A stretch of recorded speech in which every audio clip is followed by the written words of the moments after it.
Good morning, નમસ્તે. પ્રકરણ 4 પ્રસારમાન આપણે આજથી શરૂ કરવા જઈ રહ્યા છીએ. પ્રસારમાન એટલે માહિતીના અવલોકનો માહિતીની સરેરાશથી કેટલા અંતરે ફેલાયેલા છે તે દર્શાવતું માપ એટલે પ્રસારમાન. તો આવો આપણે પહેલા પ્રસારમાનની વ્યાખ્યા અને તેના લક્ષણો સમજીએ અને ત્યાર પછી તેના 4 માપ છે. આ દરેક માપ થિયરિકલ સમજી અને પછી તેની ગણતરી સમજીએ. પ્રકરણ અગત્યનું છે, આંકડાશાસ્ત્રનું બેઝ છે. તો દરેક દીકરીઓ આ પ્રકરણમાં આવતા દરેક માપની ગણતરી સિન્સિયરલી શીખશે અને મારી સાથે સાથે બી દાખલા ગણશે અને હોમવર્કમાં આપવામાં આવે છે દાખલા તેની પણ પ્રેક્ટિસ કરશું. ઓકે, આવો તો પ્રસારમાનની વ્યાખ્યા સૌપ્રથમ જોઈએ. હવે સૌપ્રથમ આપણે ધોરણ 11 કોમર્સ આંકડાશાસ્ત્રનો સુધારેલો કોર્સ જે હમણાં જ બારે પડ્યો છે એ જરાક જોઈ લઈએ.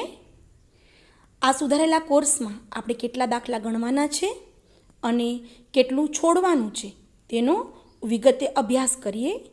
અને આપણી પ્રથમ 3 પ્રકરણ થઈ ગયા છે. એટલા પ્રકરણમાંથી આપણે હવે શું કાઢવાનું તે આપણે જોઈ લઈએ. સૌપ્રથમ પ્રકરણ 1 માહિતીનું એકત્રીકરણ. તે સંપૂર્ણ પ્રકરણ આપણે કરવાનું છે કારણ કે આંકડાશાસ્ત્ર વિષયનું એ પ્રથમ પ્રકરણ છે અને આંકડાશાસ્ત્રનો બેઝ છે. હવે પ્રકરણ 2 માહિતીનું નિરૂપણ. તેની અંદર આપણે ખૂબ જ સરળ કરી નાખ્યું છે આ પ્રકરણ. આપણે ઘણું બધું ભણી ગયા ને દીકરા, મધ્ય કિંમત પરથી મૂળ આવૃત્તિ વિતરણ કે બીજા ઘણી બધી રીત, એ બધી જ રીત છે એ કેન્સલ કરવામાં આવી છે. ફક્ત કોષ્ટક રચના, તેના પ્રકારો અને ઉપયોગો, આ એક જ પોઈન્ટ આપણે આ સ્વાધ્યાયમાં કરવાનો છે. જો ફરીથી કહી દઉં, આપણે જે કાંઈ સમજ્યા એ સમજવું જરૂરી હતું, નોટ ફોર 11 પણ તમારા આગળના અભ્યાસ માટે. પણ અહીંયા પરીક્ષામાં તમને આ એક જ મુદ્દો પૂછાશે. હવે આપણે જોઈ લઈએ કયા દાખલા આ પ્રકરણમાંથી પૂછાશે. ઉદાહરણ નંબર 21-22, સ્વાધ્યાય 2.2 સંપૂર્ણ કરવાનું છે. વિભાગ સી સ્વાધ્યાય 2 વિભાગ સી એમાં દાખલા નંબર 10, દાખલા નંબર 11. વિભાગ ડી એમાં દાખલા નંબર 13. વિભાગ ઈ એમાં દાખલા નંબર 7 થી 10 અને વિભાગ એફ એમાં દાખલા નંબર 5. આ બધા જ દાખલા કોષ્ટક રચનાના છે અને વ્યવસ્થિત રીતે તમારે ગણવાના છે. હવે પ્રકરણ 3 મધ્યવર્તી સ્થિતિના માપ. તેની અંદર જોઈએ તો તેની અંદર બી ઘણા બધા મુદ્દાની કાઢી નાખવામાં આવ્યા છે. જે મુદ્દાનો સમાવેશ કરેલો છે તે સાદી અર્થ, મધ્યવર્તી સ્થિતિમાનનો અર્થ, સાદી સરેરાશના લક્ષણો, મધ્યક, ઓનલી એરેથમેટિક મીન જ, મિશ્ર મધ્યક અને ભારિત મધ્યક તે હવે તમારા કોર્સમાં નથી. ગુણોત્તર મધ્યક પણ નથી. આ ઉપરાંત સ્થાનીય સરેરાશના માપ, મધ્યસ્થ, ચતુર્થક, દશાંશકો અને શતાંશકો આ તમારા કોર્સમાં છે. સાથે બહુલક પણ આલેખની રીત વગર. દાખલા જોઈ જઈએ. ઉદાહરણ 1 થી 9, ઉદાહરણ 14 થી 16 એટલે કે 14, 15, 16, 17 થી 28, 29 થી 36 અને ઉદાહરણ 39. સ્વાધ્યાય 3.1 આખું કરવાનું છે. સ્વાધ્યાય 3.3 આખું કરવાનું છે. સ્વાધ્યાય 3.5 એમાં દાખલા નંબર 1, 2, 3, 4. સ્વાધ્યાય 3.4 કરવાનું છે. વિભાગ એ, વિભાગ બી એ ફૂલ કરવાના છે અને વિભાગ એફ એમાં દાખલા નંબર 1 થી 4 અને દાખલા નંબર 6 થી 8 કરવાના છે. આ તો થઈ મોટા દાખલાની વાત. પણ નાના 2 માર્ક્સના દાખલા જોઈએ તો સેક્શન સીમાં દાખલા નંબર 7 થી 10 અને દાખલો 12મો. સેક્શન ડી એની અંદર દાખલા નંબર 7 થી 9 અને દાખલા નંબર 11 થી 13. અને સેક્શન ઈની વાત કરીએ તો એમાં દાખલા નંબર 1 થી 5 અને દાખલા નંબર 7 અને 8 ગણવાના છે. અર્થાત મિશ્ર મધ્યક, ભારિત મધ્યક અને ગુણોત્તર મધ્યકના બધા જ દાખલા નીકળી જશે, પછી ટૂંકા હોય કે મોટા હોય, બરાબર. અને બાકીનું આ રીતે દાખલા ગણવાના છે અને એક્ઝામમાં પણ એ જ દાખલા પૂછાશે.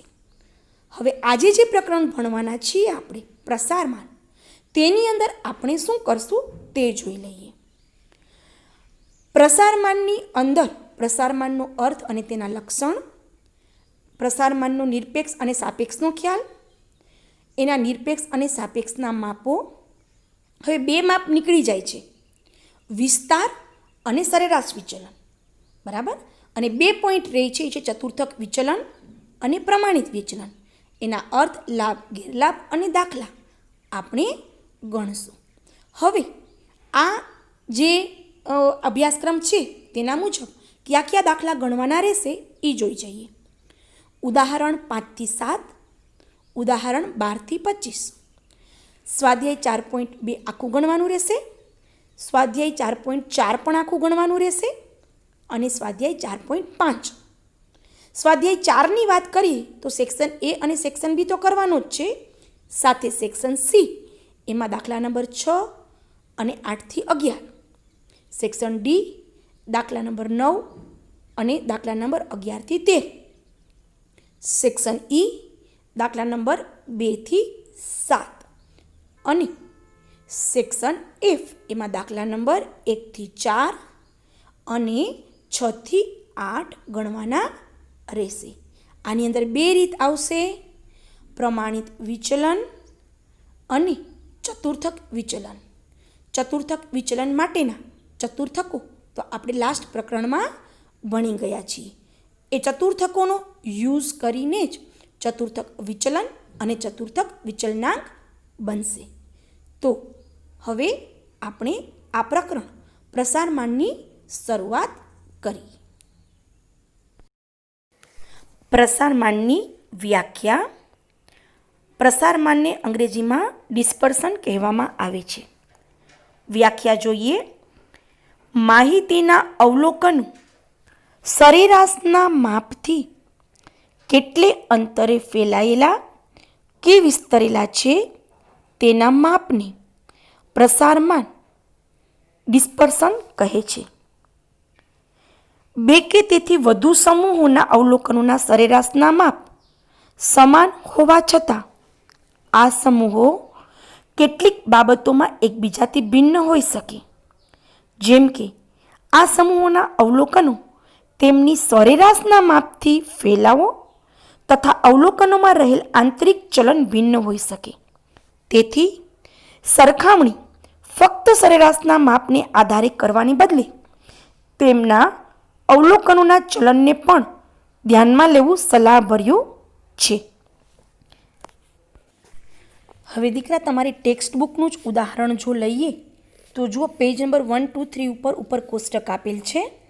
કંપની એનો નફો લાખ રૂપિયામાં, કંપની બીનો નફો, કંપની સીનો નફો.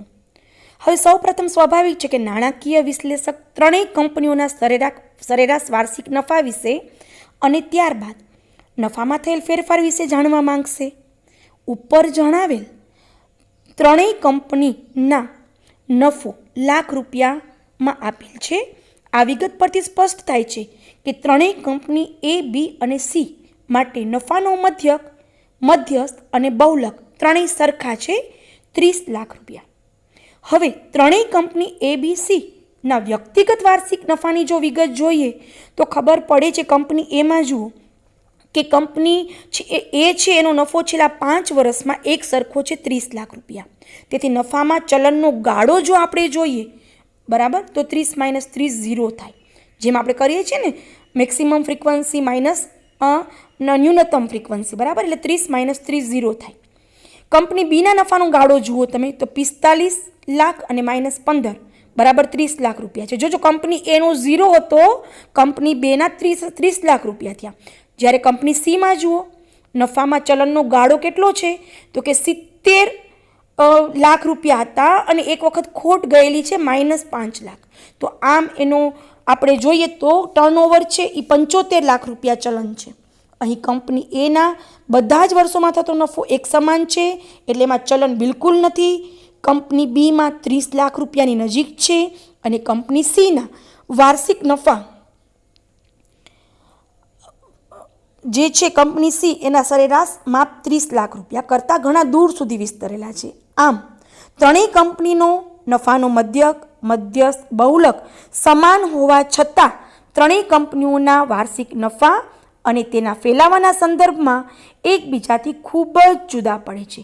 તેથી ત્રણેય કંપનીઓના નફાના માત્ર સરેરાશના માપને આધારે આંકડાશાસ્ત્રીય પૃથક્કરણ કરી ત્રણેય કંપની નફાના સંદર્ભમાં સરખી છે તેવું તારણ જો આપણે કાઢીએ તો તે તદ્દન ભૂલ ભરેલું અને ગેરમાર્ગે દોરનારું છે.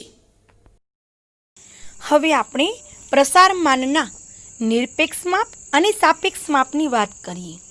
સૌપ્રથમ પ્રસારમાનનું નિરપેક્ષ માપ એબ્સોલ્યુટ મેઝર. જે પ્રસારના માપની માહિતીના અવલોકનોના એકમ વડે દર્શાવવામાં આવે તે માપને પ્રસારનું નિરપેક્ષ માપ કહેવામાં આવે છે. દાખલા તરીકે જો માહિતીના અવલોકનોનો એકમ કિગ્રા હોય તો પ્રસારના નિરપેક્ષ માપનું એકમ પણ કિગ્રા થશે. આવી રીતે અલગ અલગ એકમ હોઈ શકે, લીટર, મીટર, સેન્ટીમીટર. બે કે તેથી વધુ માહિતી સમૂહોના અવલોકનો જુદા જુદા એકમો ધરાવતા હોય અને તેઓના પ્રસારની જો સરખામણી કરવાની હોય તો નિરપેક્ષ માપ ઉપયોગી ન બને. આપણે એક ઉદાહરણ દ્વારા આ સમજીએ. ધારો કે કોઈ એક શાળાના વિદ્યાર્થીઓના વજન કિલોગ્રામમાં અને તેમની ઊંચાઈ સેન્ટીમીટરમાં આપેલા હોય. હવે તમને એમ કહેવામાં આવે કે વિદ્યાર્થીઓના વજન અને ઊંચાઈની માહિતીમાંથી શેમાં વધુ પ્રસાર છે, તો તે જાણવા માટે આપણે તેના નિરપેક્ષ માપ મેળવીએ તો વજનની માહિતીમાં રહેલ પ્રસારના નિરપેક્ષ માપનો એકમ કિલોગ્રામ થશે, જ્યારે ઊંચાઈની માહિતીમાં રહેલ પ્રસારના નિરપેક્ષ માપનો એકમ સેમી થશે. આમ બંને નિરપેક્ષ માપોના મૂલ્યોના એકમ જુદા જુદા છે, તેથી તેમની સરખામણી કરવી હોય તો નિરપેક્ષ માપ પરથી તે શક્ય ન બને અને તેના માટે આપણે પ્રસારમાનનું સાપેક્ષ માપ મેળવવું જ રહ્યું. હવે આપણે પ્રસારમાનનું સાપેક્ષ માપ રિલેટિવ મેઝર્સની વાત કરીએ. પ્રસારનું જે માપ એકમથી મુક્ત હોય તેને પ્રસારનું સાપેક્ષ માપ કહે છે. બે કે તેથી વધુ માહિતી સમૂહના અવલોકનોના એકમો ભિન્ન હોય ત્યારે તેમના પ્રસારની સરખામણી સાપેક્ષ માપથી જ થઈ શકે. સામાન્ય રીતે સમૂહના અવલોકનોમાં રહેલ પ્રસારના નિરપેક્ષ માપ અને સમૂહના અવલોકનોની યોગ્ય સરેરાશ, આ ખાસ જોજો. નિરપેક્ષ માપ એટલે સૂત્રનો ઉપરનો ભાગ એઝ ઇટ ઇઝ રહેશે, પણ છેદમાં સમૂહના અવલોકનોની યોગ્ય સરેરાશના ગુણોત્તરને પ્રસારનું સાપેક્ષ માપ કહે છે. પ્રસારના સાપેક્ષ માપને પ્રસારાંક એટલે કે કોએફિશિયન્ટ ઓફ ડિસ્પર્સન કહે છે અને આ માપ માહિતીના અવલોકનોના એકમોથી મુક્ત હોય છે. તેમાં પાછળ કિલોગ્રામ, લીટર, મીટર, સેન્ટીમીટર એવું કંઈ જ લાગશે નહીં. ઓકે, તો નિરપેક્ષ માપ છે એ સ્વતંત્ર માપ છે, ઇન્ડિપેન્ડન્ટ માપ છે, જ્યારે સાપેક્ષ માપ છે એ રિલેટિવ માપ છે. તેમાં સૂત્રમાં છેદમાં બીજી સરેરાશ હશે, અર્થાત તે ડિપેન્ડન્ટ માપ છે. આમ નિરપેક્ષ માપમાં પાછળ એકમ હશે, જ્યારે સાપેક્ષ માપમાં પાછળ એકમ લખવામાં આવશે નહીં. હવે આપણે પ્રસારમાનના માપો જોઈએ. પ્રસારમાનનું પ્રથમ માપ છે વિસ્તાર આર. બીજું માપ છે ચતુર્થક વિચલન ક્યુડી, ક્વાર્ટાઇલ ડેવિએશન. ત્રીજું માપ છે સરેરાશ વિચલન મીન ડેવિએશન અને ચોથું માપ છે પ્રમાણિત વિચલન સ્ટાન્ડર્ડ ડેવિએશન. આ બધા પ્રસારમાનના નિરપેક્ષ માપ છે. તેની પાછળ જો સાપેક્ષ માપ જોઈએ તો એની પાછળ શબ્દ બની જશે વિસ્તારાંક, ચતુર્થક વિચલનાંક, સરેરાશ વિચલનાંક અને પ્રમાણિત વિચલનાંક. તો આપણે પ્રથમ માપ વિસ્તાર જોઈએ, જે તમે બીજા પ્રકરણમાં પણ ભણી ગયા છો. તો આવો સ્વાધ્યાય 4.1 4.1 દાખલા નંબર 1 પ્રસારમાનનું પહેલું માપ વિસ્તાર એના દાખલા આ પ્રકરણમાં છે 4.1માં. એક વર્ગના 10 વિદ્યાર્થીઓની ઊંચાઈ આપેલી છે, તેના પરથી વિસ્તાર અને વિસ્તારાંક શોધો. હમણાં જ આપણે જોઈ ગયા સૂત્ર વિસ્તાર ઇઝ ઇક્વલ ટુ, અને આ સૂત્ર આપણે પ્રકરણ 2માં પણ શીખી ગયા હતા, યાદ કરો. વર્ગ લંબાઈ કે વર્ગની સંખ્યા શોધતી વખતે C is equal to R by K યાદ આવે છે? હા, તો એ આર શોધવાનું સૂત્ર છે. આર ઇઝ ઇક્વલ ટુ મહત્તમ અવલોકન માઇનસ ન્યૂનતમ અવલોકન. આપેલ રકમમાં જુઓ, સૌથી મહત્તમ અવલોકન છે 185 સેમી, એટલે 185 માઇનસ લોએસ્ટ સૌથી નાનામાં નાનું અવલોકન જુઓ 145. 185માંથી 145 કાઢો એટલે આવશે 40.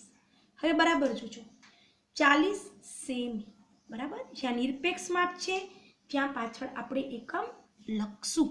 હવે એનું સાપેક્ષ માપ છે વિસ્તારાંક, તેની ગણતરી કરીએ આપણે. વિસ્તારાંક બરાબર xh માઇનસ xl, ઉપરનો ભાગ તો સેમ રહેશે, છેદમાં xh plus xl. Okay, 185 minus 145, ઉપરનું તો સરખું જ રહેશે, છેદમાં 185 વત્તા 145. ઓકે, ઉપર તો 40 આપણી પાસે છે જ, નીચે સરવાળો કરો કેલ્સીથી, 185 વત્તા 145 કેટલા આવે છે? 330, બરાબર. અને હવે ફાઇનલી છેલ્લો જવાબ 40 ભાગ્યા 330 કરો એટલે 0.2. આ સાપેક્ષ માપ છે એટલે અહીંયા એકમ લખવાનું નથી, આ ખાસ ધ્યાન રાખજો. દાખલા નંબર 2, એક બસ કંપનીની 77 બસ શહેરમાં મુસાફરી માટે પ્રાપ્ય છે.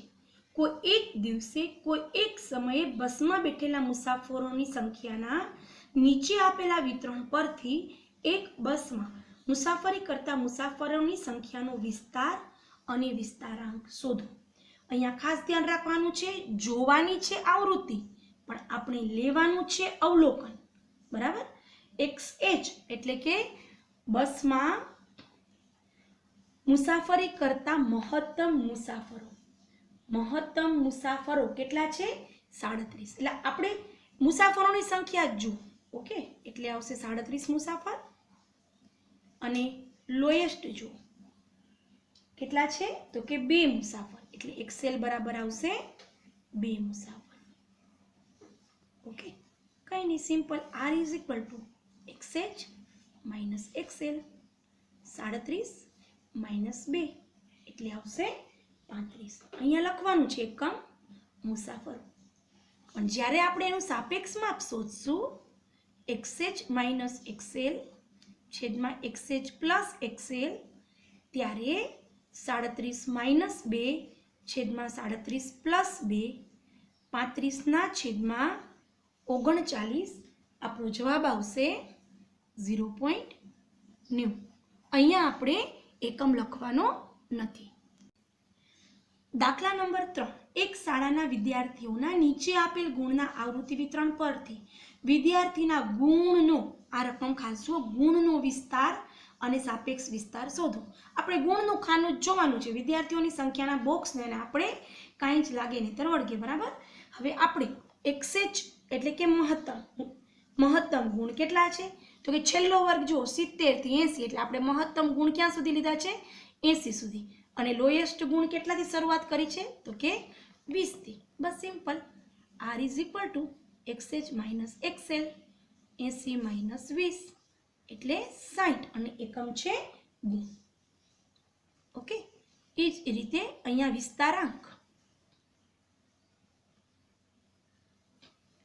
વિસ્તારાંક આવશે XH માઇનસ XL છેદમાં XH પ્લસ XL, 80 માઇનસ 20 છેદમાં 80 પ્લસ 20, 60 ભાગ્યા 100, જવાબ આવશે 0.6. અહીંયા આપણે એકમ લખવાનો નથી. એક વિસ્તારમાં આવેલી 80 દુકાનોના દૈનિક વકરાનું આવૃત્તિ વિતરણ નીચે મુજબ છે. દૈનિક વકરો આપણને આપેલ છે 5 થી 9,000 રૂપિયા, 10 થી 14,000 રૂપિયા, આવી રીતે 30 થી 34,000 રૂપિયા. ઓકે, હવે આપણે મહત્તમ આવૃત્તિ, મહત્તમ દૈનિક વકરો કેટલો છે? 34,000 રૂપિયા, એટલે આવશે 34,000 રૂપિયા. ઓકે, અને લોએસ્ટ અવલોકન 5,000 રૂપિયા.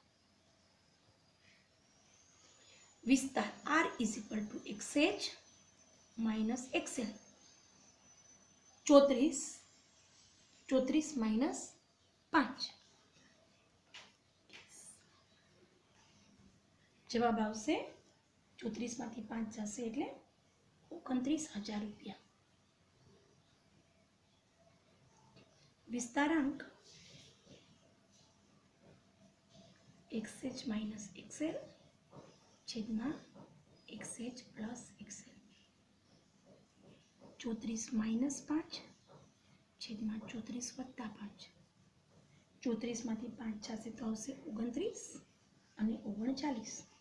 જવાબ આવશે 0.74. બરાબર, 29 છેદમાં 39 બરાબર 0.74. આ આપણો ફાઇનલ જવાબ છે. ત્યાં એકમ લખવામાં આવશે નહીં.